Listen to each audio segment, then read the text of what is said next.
E aí, pessoal? Tudo bem? Sejam bem-vindos a mais um Deep Dive. A gente vai mergulhar de cabeça num tema que tá dando o que falar. A economia brasileira. É verdade? E pelo que eu vi nos materiais que me mandou, a coisa tá tensa. Tensa é pouco, viu? A gente tá falando de tempestade econômica. Economia fora de controle. Pelo jeito o tempo fechou de vez. É melhor a gente pegar um guarda-chuva bem grande antes de entrar nessa chuva. Brincadeiras à parte. A gente vai tentar entender o que está acontecendo. Por que essa sensação de que a economia está desgovernada? Qual é o papel da crise imobiliária nisso tudo? E o que a falta de uma direção clara do governo significa para a gente? Mas, no fim das contas, não é só número, né? Impacta o nosso dia a dia. Exatamente. A gente sente isso no bolso, no supermercado, na hora de pagar as contas. E falando em sentir no bolso, vamos começar desvendando esse tal de economia fora de controle. O que significa na prática? Pois é. Porque não adianta só jogar o termo, né? Tem que se inflar direitinho. É como se a economia fosse um carro desgovernado, sabe? Sem freio, sem direção, a inflação disparada, o PIB patinando, o desemprego crescendo, a dívida pública aumentando. É como tentar dirigir em alta velocidade sem saber pra onde está indo. Uma hora a gente bate. E a inflação como entra nesse carro desgovernado? Todo mundo tá sentindo os preços subindo, mas qual a ligação com essa economia fora de controle? A inflação é como um fantasma que vai corroendo o nosso poder de compra, dia após dia.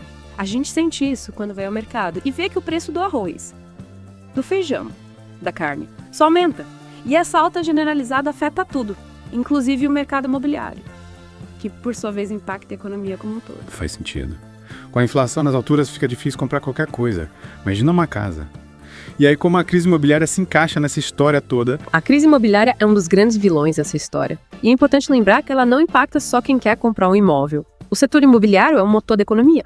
Construção civil, materiais de construção, bancos que financiam imóveis. Quando esse motor para de funcionar, a gente sente o impacto em todo o sistema. Entendi. É como se crise imobiliária fosse um vírus, que infecta a economia inteira. Mas o que causou essa crise? De onde ela surgiu? A gente pode apontar o dedo para alguns culpados, como os juros altos, que deixaram os financiamentos imobiliários muito mais caros, desanimando os compradores. Juros altos são um problema para tudo, né? É como o freio de mão puxado na economia. Exatamente. E a gente tem outro problema. A oferta de imóveis maior que a demanda. Em muitos lugares construíram mais casas do que as pessoas realmente precisam. E agora temos um monte de imóveis encalhados. E o que acontece quando tem mais imóveis à venda do que compradores? Acontece o que a gente está vendo agora. Os preços pencam. Quem investiu em imóveis, esperando valorização, acaba com o patrimônio desvalorizado. E o problema se espalha para os bancos que financiaram esses imóveis. As empresas que dependem do setor da construção. É o efeito dominó, que pode derrubar a economia inteira. E para piorar a situação, a gente ainda tem a falta de uma direção clara do governo, né? O que você acha disso? É como se o governo estivesse perdido no meio dessa tempestade, sem saber qual caminho tomar. Falta uma visão de longo prazo, um plano estratégico para lidar com a crise. E muitas vezes as medidas que eles tomam acabam sendo contraditórias, o que só aumenta a instabilidade. Uma hora pisam no acelerador, outra no freio. Exatamente. Um exemplo. Imagina um governo que tenta estimular a economia com gastos públicos. Em um momento de alta inflação, é como tentar apagar o incêndio com gasolina. A medida pode acabar tendo o efeito contrário, aumentando ainda mais a inflação e afundando a economia. Parece que a gente tá no beco sem saída. Mas aí o que podemos fazer para sair dessa? Tem alguma luz no fim do túnel? Calma, calma. Nem tudo está perdido. Apesar de tudo, existem soluções. Existem caminhos para sair dessa crise. A gente só precisa saber onde procurar. E agir com inteligência. Tanto individualmente quanto como nação. E é sobre isso que a gente vai falar na próxima parte do nosso mergulho. Vai, sim. Já me sinto mais aliviado. Mas antes da gente continuar, queria saber o que mais te chamou a atenção nesse panorama geral da crise. O que me impressiona é a complexidade da situação. A gente vê como todos esses problemas estão interligados. Como a crise imobiliária se conecta com a inflação, o desemprego, a falta de confiança no governo. É um quebra-cabeça difícil de montar. E você, o que te deixou mais preocupado? Acho que o que mais me preocupa é a falta de uma liderança firme, de um plano claro para o futuro. A gente precisa de um governo que esteja realmente comprometido em resolver os problemas e que inspire confiança na população. Mas vamos com calma, porque na próxima parte a gente vai explorar as possíveis soluções para essa crise. Então não desgrudem os fones de ouvido. Pois é, a gente precisa de um plano e um plano bem estruturado. E quando falamos em estrutura, não tem como fugir das reformas, né? Reformas estruturais, para ser mais exato. Reformar o país. Nossa, parece uma tarefa hercúlea. Por onde a gente começa? O que são essas tais reformas? Calma, não precisa derrubar tudo e construir de novo. Reformas estruturais são mudanças profundas em área-chave da economia, tipo o sistema tributário, que você sabe, é um labirinto por aqui. simplificar impostos, acabar com a burocracia, facilitar a vida de todo mundo, de quem empreende aqui em Conção. Com certeza, imposto no Brasil é um bicho de 7 cabeças mesmo. Mas além dos impostos, o que mais entra nesse pacote de reformas? Outro ponto crucial é incentivar o empreendedorismo. Imagina um ambiente onde abrir um negócio é fácil, rápido e descomplicado. Isso geraria empregos, aumentaria a competitividade e faria a economia girar. Falando em empregos, a gente não pode esquecer do desemprego que está assustando todo mundo, né? O que pode ser feito para essa galera que está buscando uma oportunidade? Aí entram as políticas monetárias que influenciam os juros-crédito e, consequentemente, o consumo e investimento. O Banco Central precisa ter jogo de cintura, sabe? Controlar a inflação sem sufocar o crescimento, tipo um equilibrista andando na corda bamba. Entendi. É preciso ter cuidado para não piorar a situação, né? E a crise imobiliária? Como ajudar as pessoas que estão com dificuldades para pagar suas hipotecas? Nesse caso, o governo pode criar programas de apoio como subsídios para a compra da primeira casa ou renegociação de dívidas. Imagina o alívio para quem está endividado poder respirar de novo. Seria um respiro, então. Mas e a tal da confiança no governo? Como a gente recupera a fé na capacidade de lidar com essa crise toda? Essa é a parte mais difícil, mas não impossível. O governo precisa ser transparente, mostrar o que está fazendo, explicar seus planos de forma clara e principalmente cumprir suas promessas. Ações falam mais alto que palavras, né? Com certeza. E falando em ações, o que a gente como cidadãos pode fazer para se proteger nesse cenário? Além de cobrar do governo, claro, uma palavra é diversificação. Não colocar todos os ovos na mesma cesta, sabe? Explorar outros mercados, como o internacional, por exemplo. Investir lá fora. Nossa, isso me parece coisa de milionário. Que nada! Hoje em dia existem várias formas de investir no exterior, até com pouco dinheiro. É uma forma de proteger seu patrimônio da instabilidade da nossa economia. Interessante. Mas e as commodities? Você mencionou isso no começo, como elas se encaixam nesse cenário? Commodities como petróleo, ouro e soja costumam se valorizar em momentos de crise. É uma opção para quem busca diversificar e se proteger da inflação. Mas é importante lembrar que o mercado de commodities é volátil, exige conhecimento e cautela. Então, mesmo em meio a tempestade, existem algumas oportunidades, né? Não é só desgraça e tristeza. Exatamente. A crise pode ser um momento desafiador, mas também de aprendizado e reinvenção. E quem sabe até de lucro. É como diz o ditado, em terra de cego, quem tem um olho é rei. É isso aí. Quem se informa e se prepara tem mais chances de sair na frente.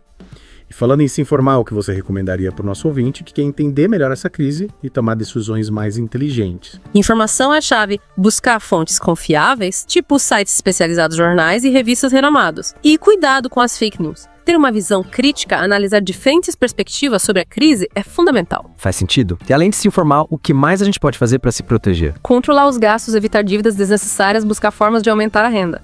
A crise exige que a gente seja mais consciente e responsável com o nosso dinheiro. Ótimas dicas. E que tal a gente falar um pouco sobre as oportunidades que podem surgir a partir dessa crise toda?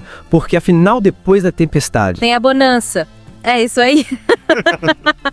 E é sobre isso que vamos conversar na próxima parte do nosso mergulho. Preparem-se para explorar um novo horizonte de possibilidades. E aí, pessoal, de volta para a última parte do nosso mergulho. A gente já navegou por águas turbulentas, entendeu a tempestade econômica. Mas agora, como você bem disse, é hora de ver a bonança, as oportunidades que podem surgir depois da crise. Exatamente. E acredite, elas existem, a crise por mais desafiadora que seja. Também pode ser um catalisador de mudanças, abrindo espaço para novas ideias, novos negócios, novas formas de fazer as coisas. É tipo aquele ditado, né? Em rio revolto guia os pescadores. Perfeito. A crise bagunça o status quo, tira a gente da zona de conforto e nos força a ser mais criativos, a buscar soluções inovadoras. Quem estiver preparado pode surfar essa onda e sair na frente. Falando em surfar a onda, a gente falou bastante da crise imobiliária, mas será que ela pode ser uma oportunidade também? Explica essa. Claro, imagina comprar um imóvel com um desconto, por um preço que antes era impensável. A crise imobiliária, para quem tem um horizonte de investimento de longo prazo, pode ser a chance de realizar o sonho da casa própria ou investir em imóveis para alugar, por exemplo. Faz sentido. Mas se o mercado continuar caindo, não é arriscado. Todo investimento tem seu risco, mas a gente precisa analisar o cenário com cuidado, estudar as tendências do mercado e, claro, buscar a orientação de um especialista. Um corretor de imóveis. Um consultor financeiro, informação é a chave para tomar decisões inteligentes. E além do mercado imobiliário, que outras oportunidades a gente pode encontrar desse mar revolto? A gente já falou sobre diversificar os investimentos, buscando alternativas no mercado internacional, né? Essa é uma estratégia interessante, para proteger o patrimônio da instabilidade da nossa economia.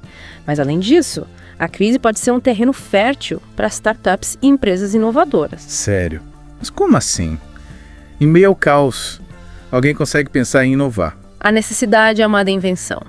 já dizia o ditado. A crise nos obriga a repensar modelos de negócio, a buscar soluções mais eficientes, a criar produtos e serviços que atendam às novas demandas do mercado. É hora de pensar fora da caixa, de usar a criatividade a nosso favor. Nossa, me deu até um estalo aqui. Quem sabe essa crise não é a oportunidade que eu precisava para tirar aquela ideia do papel. Exatamente. E não podemos esquecer do empreendedorismo social. A crise muitas vezes agrava problemas sociais, como a pobreza e a desigualdade, mas ao mesmo tempo desperta a solidariedade, a vontade de ajudar o próximo. É verdade. É inspirador ver como as pessoas se unem para ajudar em momentos difíceis. E essa mobilização social pode gerar projetos incríveis, um impacto real na vida das pessoas, ONGs, iniciativas comunitárias, negócios sociais.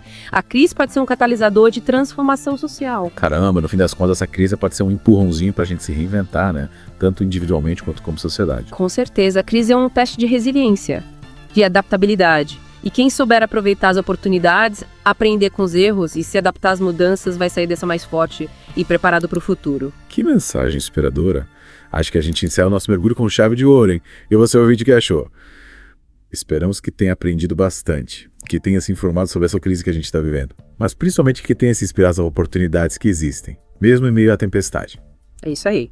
A crise pode ser um momento de aprendizado, de crescimento, de transformação, lembre-se. Depois da tempestade sempre vem a bonança. Valeu pela companhia, pessoal.